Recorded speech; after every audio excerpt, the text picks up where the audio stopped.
Bonjour David Rachlin. Bonjour. Le Front National a dévoilé hier sa charte d'engagement politique pour le département, un texte destiné à essayer de constituer d'éventuelles majorités départementales avec d'autres élus, avec 62 élus Front National sur les 4108 conseillers départementaux au niveau national.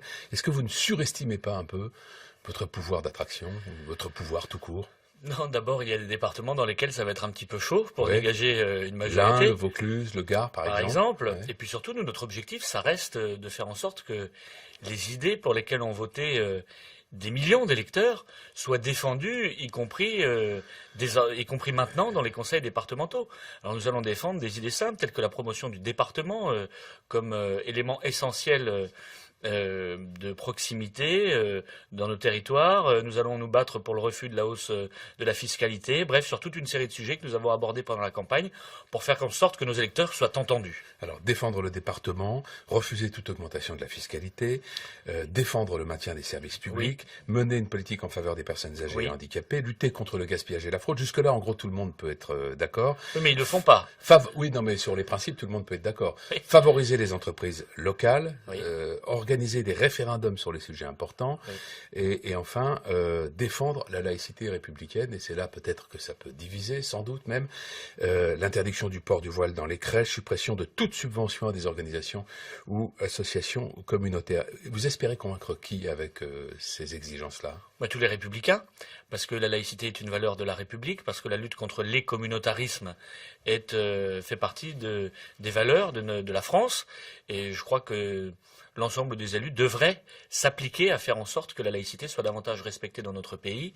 Nous en avons beaucoup parlé récemment. On a vu Manuel Valls et le gouvernement et même l'UMP faire des grandes déclarations sur ce sujet. Mais concrètement, quand ils gèrent les conseils départementaux, quand ils gèrent, y compris d'ailleurs des communes, est-ce qu'ils appliquent ces règles? Non, malheureusement, dans bien des cas, pas toujours, mais dans bien des cas. Alors nous voulons faire en sorte de peser au maximum parce que nos électeurs et les Français de manière plus générale sont attachés au respect de la laïcité. Mais ne passons pas à côté des autres propositions qui sont les nôtres dans le cadre de cette charte. Quand on demande la baisse de la fiscalité, ça n'est pas rien. Les Français aujourd'hui sont complètement rackettés par l'UMP et le PS qui ont créé des dizaines d'impôts depuis des années, et la baisse de la fiscalité locale serait un éminemment positif pour nos compatriotes. Ouais. Sur la laïcité, dont vous disiez que c'est un point cardinal de la République, est-ce que vous croyez à l'idée d'une laïcité exclusive ou inclusive? On entend beaucoup ce débat en ce moment. Il a été question des menus de substitution pendant la campagne pour les départementales. Est-ce que ça, c'est une façon de concevoir la laïcité exclusive? Moi, en tout cas, je suis partisan d'une laïcité qui soit ouverte, qui permette à chacun de vivre sa religion, mais dans le cadre privé.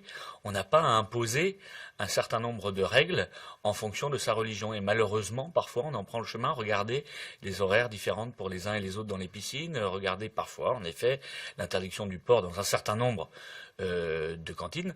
Moi, je suis partisan de l'interdiction des interdictions, c'est-à-dire faire en sorte que on n'interdise pas à la majorité et qu'on n'établisse pas des règles en fonction d'une minorité. Est-ce qu'il y a des menus de substitution à Fréjus dans les écoles?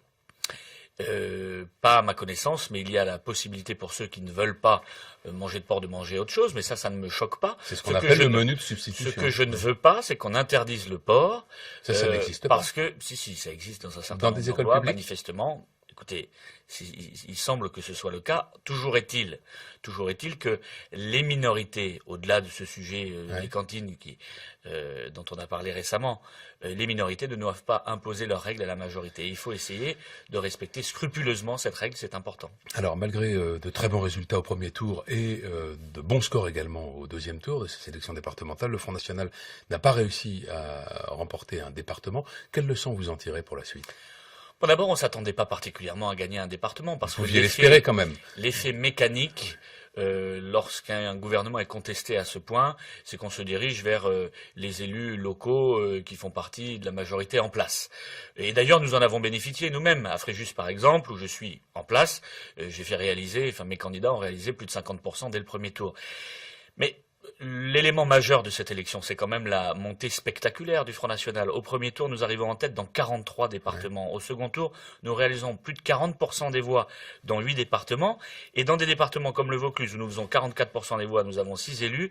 L'UMP fait 15% des voix et a 12 élus. Ça veut dire quoi? Ça veut dire qu'il va falloir revitaliser à un moment donné la démocratie de notre pays en y instituant des doses de proportionnelle et même, pourquoi pas, en tout cas nous en sommes partisans, la proportionnelle intégrale à toutes les élections et en particulier pour ces élections départementales. Est-ce que ces résultats, ces bons résultats dans les urnes et finalement pas de département, ça n'est pas que vous êtes en train d'atteindre la limite de votre stratégie solitaire? Aucune alliance, vous êtes seul et seul vous n'y arrivez pas.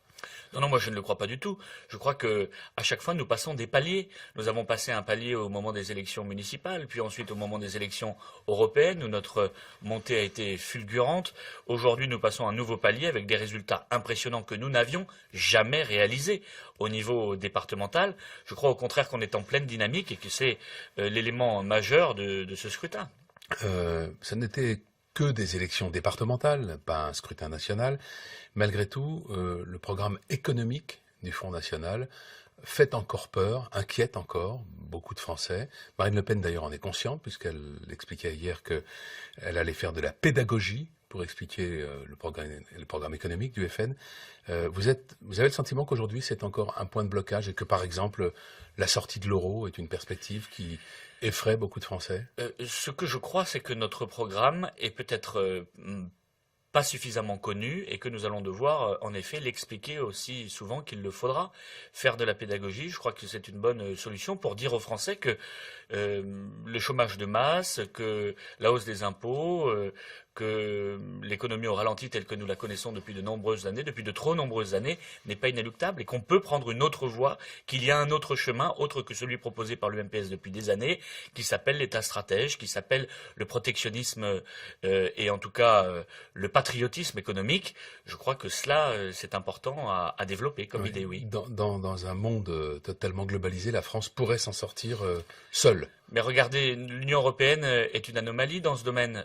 L'Union européenne est la seule zone économique au monde à faire d'abord si peu de croissance et puis surtout à ne pas se protéger quand l'ensemble de nos concurrents économiques, qu'il s'agisse des États-Unis, du Japon ou d'autres grands ensembles économiques, eux se protègent,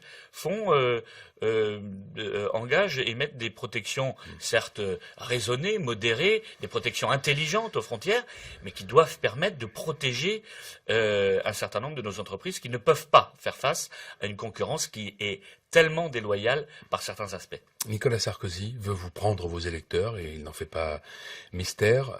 Son discours sur la laïcité, sur le communautarisme, s'est droitisé au cours de la campagne départementale et va sans doute gagner en intensité dans la perspective des élections régionales. Est-ce que vous redoutez cette stratégie ? Mais non, parce il avait réussi en 2007 à piquer les électeurs du Front National. Oui, le problème, c'est qu'il a beaucoup parlé et que, au final, on n'a pas vu grand-chose arriver. Sur le sujet de l'immigration, par exemple, où il a fait rentrer chaque année plus d'immigrés que sous Lionel Jospin. Sur le sujet de la sécurité, où il a détruit des postes de policiers et de gendarmes dans des proportions considérables. Son bilan a été absolument catastrophique. Il a fait l'inverse de ce qu'il avait annoncé. Rappelez-vous l'ouverture, la mise aux responsabilités d'un certain nombre de gens issus de la gauche, parfois la plus stérile. Alors nous, ce que nous croyons, c'est qu'il n'a plus aucun crédit. Nous allons essayer de le dire, de le démontrer pendant les campagnes à venir. Je crois qu'aujourd'hui, la crédibilité est du côté de Marine Le Pen et que j'espère que ça va durer jusqu'à l'élection présidentielle parce qu'il faut vraiment que la vie quotidienne des Français change et il n'y a que nous pour ça. Merci David Rachlin. Bonne journée. Bonne journée.